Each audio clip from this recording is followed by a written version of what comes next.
Baru-baru ini, Ariel Tatum menghebohkan publik usai dipasangkan dengan Nicholas Saputra di film layar lebar Sayap-Sayap Patah. Chemistry dalam film tersebut yang sukses mencuri perhatian kini membuat keduanya justru disebut jodoh. Apalagi beredar video lawas dari Ariel Tatum sebut Nicholas Saputra sebagai pasangan yang ideal menjadi sorotan. Dilansir dari akun Instagram @viral62com mengunggah video lawas berisi pernyataan dari Ariel Tatum sebut Nicholas Saputra sebagai pasangan yang ideal pada Kamis 25 Agustus 2022.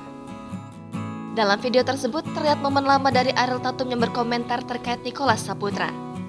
Hal tersebut lantaran saat itu Ariel Tatum ditanya soal artis pria siapa yang bisa jadi pasangan idealnya oleh Raffi Ahmad. Tanpa diduga, Ariel Tatum dengan tegas menyebut bahwa Nicholas Saputra adalah sosok yang ideal untuknya.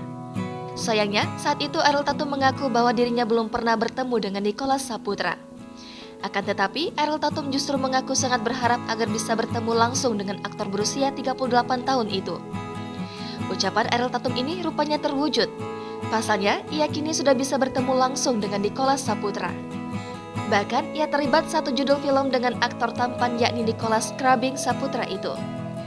Atas video lawas Ariel Tatum yang menyebut Nicholas Saputra sebagai sosok pasangan yang ideal untuknya, kini sejumlah netizen ikut berkomentar.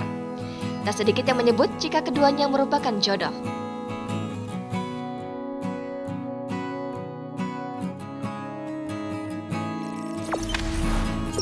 Jangan lupa subscribe, share, komen, dan like ya!